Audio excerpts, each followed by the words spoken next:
Troisième capsule vidéo sur les identités trigonométriques. Celle-ci consiste à voir comment on fait pour démontrer une identité trigonométrique. Donc une identité, je le rappelle, c'est une expression qui est toujours vraie, alors sans égard valeur. Et puis il y en a des tas d'identités qu'on peut démontrer, qu'on peut créer en manipulant les expressions algébriques. Celle que je vais utiliser pour cette capsule, c'est de démontrer celle-ci. Le carré de la coséquente θ moins la cotangente θ est égal à 1 moins cos θ sur 1 plus cos θ. Je vous rappelle qu'on peut écrire, souvent on va voir que le coséquente peut être écrit de cette façon aussi, qui est un peu plus succinct comme façon d'écrire. Mais c'est pas grave, un ou l'autre. Alors voilà. Première chose, c'est de voir qu'on travaille, c'est bien important de comprendre les principes dans ce temps-là. On travaille un seul côté à la fois, donc un seul membre de l'égalité.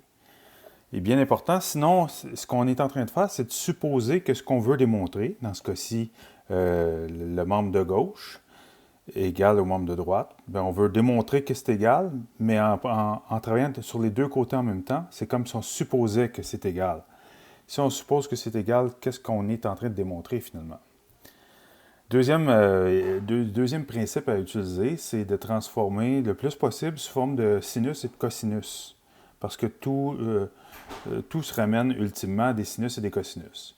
On cherche à obtenir des identités de base qu'on connaît bien, donc les trois qu'on avait créé la dernière fois, cosinus carré plus sinus carré égale à 1, coséquente carré θ égale 1 plus cotangente, séquente carré c'est égal à 1 plus tangente carré. On veut aussi travailler les expressions rationnelles quand il y en a, sous un dénominateur commun. Si au besoin, on va effectuer des mises en évidence et utiliser des identités algébriques connues.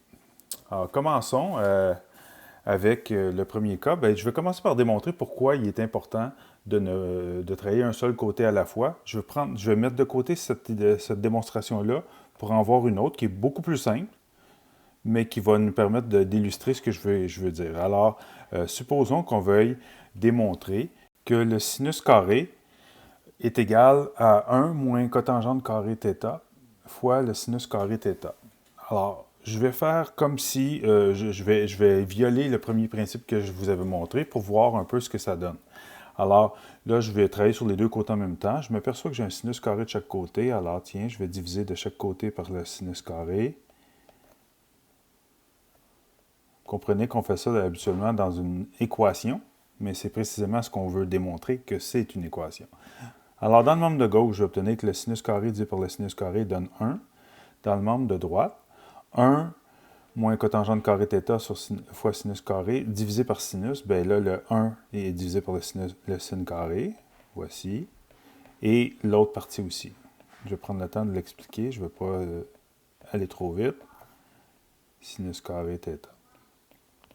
Ici, je m'aperçois que j'ai le sinus carré qui se simplifie de part et d'autre. J'obtiens donc ceci. 1 sur sinus carré, qui est l'inverse d'un sinus, c'est la coséquente. Alors, c'est donc une coséquente carrée dans ce cas-ci, moins cotangente carrée. Ceci, c'est toujours égal à 1, parce que je traîne mes choses. La coséquente carrée, on se souvient qu'on a une identité qui dit que la coséquente carrée plus 1 est égale à la cotangente carrée. Donc, je pourrais dire que ça vaut 1 moins cotangente carrée θ. Mais j'avais déjà moins cotangente carré θ. Fait que finalement, je m'aperçois que ça simplifie et j'en arrive à dire que 1 égale à 1. Mais qu'est-ce qu'on vient de démontrer? Que 1 égale à 1? Est-ce qu'on en doutait? Je pense pas. Alors, ce qu'on vient de faire là, c'est mathématiquement, ça tient la route seulement si on est extrêmement mal pris, on a une expression très complexe, on n'arrive pas à travailler sur un seul côté à la fois. Et puis, on est obligé de faire ça, mais dans ce cas-là, il va falloir faire une démonstration, une conclusion qui va avec, parce que 1 égale à 1, ce n'est pas une conclusion. On le sait déjà. Alors, le plus possible, éviter de faire ça et travailler seulement un membre de l'équation à la fois. Revenons maintenant à notre démonstration principale. Alors, on va travailler un seul membre de l'égalité. On va travailler à gauche. Alors, je vais partir avec le membre de gauche, c'est-à-dire que la coséquente θ moins la cotangente θ au carré. Et là, on ne dit pas que c'est égal à l'autre, c'est ce qu'on cherche à faire. On part avec ça. Alors là, ce qu'on va faire, on a un carré, on va développer le carré d'un binôme. On va utiliser les identités qu'on a apprises précédemment, dans les années passées. Coséquente carré, donc le carré du premier, le double produit des deux termes. Coséquente θ multiplié par la cotangente θ, additionné au carré du deuxième terme, la cotangente carrée. Voilà, première étape. Ensuite, là, on va traîner, on va avoir une longue chaîne d'égalité et on veut qu'à la fin, qu'on obtienne précisément ce que l'on cherchait ici, cette expression. C'est le but. Alors, deuxième étape. Le plus possible, transformer ça avec des sinus et des cosinus. Alors, ici, la coséquente, je rappelle que c'est l'inverse d'un sinus. Donc, la coséquente carrée, c'est l'inverse du carré d'un sinus. La coséquente, on a dit que c'est l'inverse d'un sinus, alors 2 fois l'inverse d'un sinus. La cotangente, c'est l'inverse d'une tangente, et une tangente, c'est sinus divisé par le cosinus. Alors là, c'est l'inverse, c'est le cosinus divisé par un sinus. La cotangente, on vient de le dire, c'est l'inverse d'une tangente, donc c'est cosinus au carré divisé par sinus au carré. Voilà, première étape. On a tout simplement remplacé par des cosinus et des sinus. On est revenu aux définitions. Ensuite, là, on s'aperçoit que partout, dans toutes mes expressions, y compris celle-ci, j'ai des sinus carrés. Sinus carré, ici j'ai un sinus carré et j'ai un sinus carré encore ici. Alors, je vais établir ça. Je vais établir le dénominateur commun, qui est sinus carré. Alors, ici, j'ai 1, moins ici. J'ai 2 fois 1 fois cos. J'ai donc 2 cos, θ, plus cos carré θ. Tout simplement en mettant sur le même dénominateur et en simplifiant là où il faut. Je vais réorganiser parce que là, j'ai 1 moins 2 cos carré, moins 2 cos plus cos carré. On sait qu'on est habitué, on aime bien avoir l'ordre décroissant des puissances. Alors ça, c'est puissance 0, puissance 1 et puissance 2 qu'on voit ici. Alors, on va l'écrire dans ce sens-là, cos carré θ, cos carré θ moins 2 cos θ, plus 1. Tout ça sur le sinus carré θ. J'ai juste réorganisé. Maintenant, on s'aperçoit ici, je ne sais pas si vous le voyez, on est en présence d'un trinôme carré parfait. En effet, ça nous fait penser à A carré moins 2AB plus 1. Et on sait que ce trinôme carré parfait s'écrit de cette façon. A moins, c'est pas plus 1, c'est plus B carré, dis-je. A moins B au carré. Ici, notre B vaut 1. Alors, on peut tout simplement en arriver à dire que cela vaut le cosinus θ moins 1 au carré.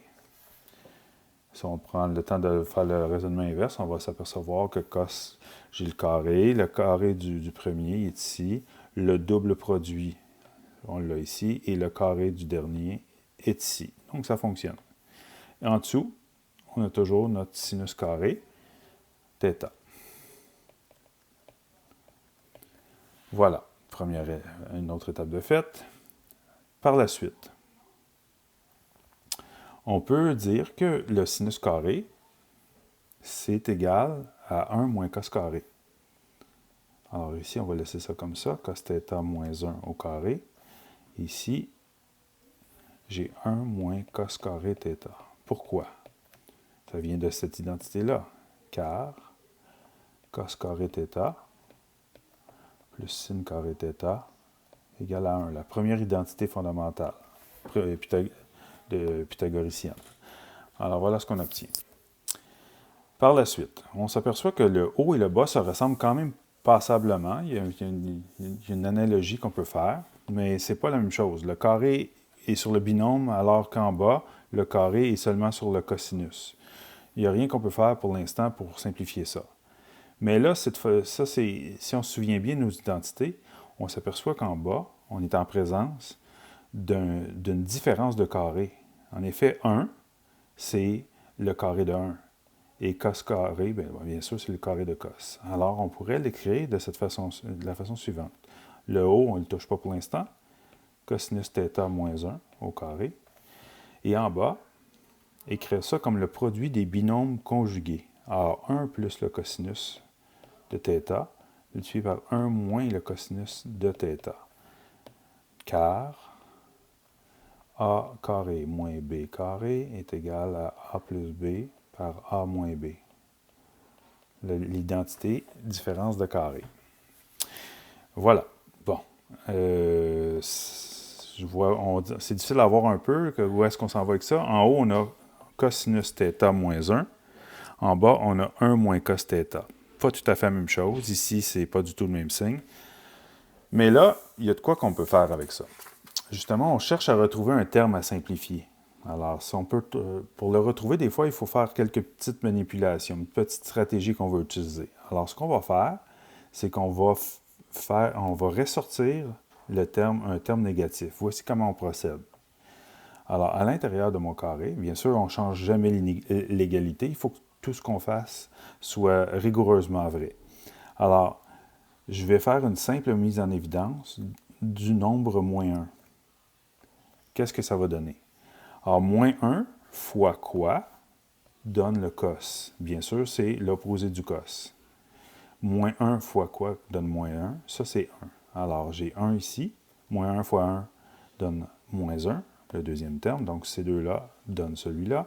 Maintenant, moins 1 fois moins cos de θ va me donner le cos. Donc, ça, ici, ce que j'ai là, c'est rigoureusement exact, égal à ce que j'avais en haut. Maintenant, en bas, j'ai toujours mon expression. J'y ai pas touché. 1 plus le cosinus multiplié par 1 moins le cosinus. Par la suite, voilà. Maintenant, qu'est-ce que je fais avec mon moins 1 qui est là? OK, bon, ça ici, l'étape, c'est j'ai fait une simple mise en évidence du nombre moins 1. J'affirme, je justifie. À gauche, maintenant en haut. Ce que je peux faire, j'ai un produit de deux termes. J'ai le produit de moins 1 par le binôme 1 moins cos. Ce produit est au carré. Alors, ça va nous faire penser à une autre identité que vous avez vue l'année passée, en secondaire 3 même. Lorsqu'on a un produit affecté d'un exposant, notamment l'exposant 2 comme ici. On s'aperçoit que le premier terme du produit est affecté de l'exposant ainsi que le second. C'est ce qu'on va utiliser ici, c'est-à-dire ce terme va être au carré et ce terme sera au carré aussi. Voici ce que ça nous donne. Alors, moins 1 au carré et ensuite 1 moins cos θ au carré. Cette stratégie-là nous a permis de voir un terme commun en haut et en bas qu'on va pouvoir simplifier. On le voit ici maintenant, 1 moins cos θ et 1 moins cos θ. Bien sûr, ça ne change rien du tout à mes égalités. Je n'ai pas changé les quantités. Et moins 1 au carré, bien, ça donne 1. Alors, je peux complètement l'ignorer à l'étape d'après. Je suis rendu à l'étape maintenant où je peux simplifier. J'ai 1 moins cos carré en haut, 1 moins cos θ au carré, et en bas, j'ai 1 moins cos. Alors, il va m'en rester 1 en haut. 1 moins cos θ en haut. Et en bas, il va me rester seulement 1 plus cos θ. Ce qu'il fallait démontrer. Très satisfaisant comme phrase. Ça montre qu'on a bien fait notre travail. Voilà la prochaine et dernière capsule de toute cette série sur les fonctions trigonométriques. Ce sera pour encore une fois sur les identités trigonométriques. On va montrer quelques formules de base qui servent à à additionner, soustraire des angles, puis quelles sont certaines de ces applications. Il y a beaucoup plus de ces formules, mais on va se concentrer sur celle-ci.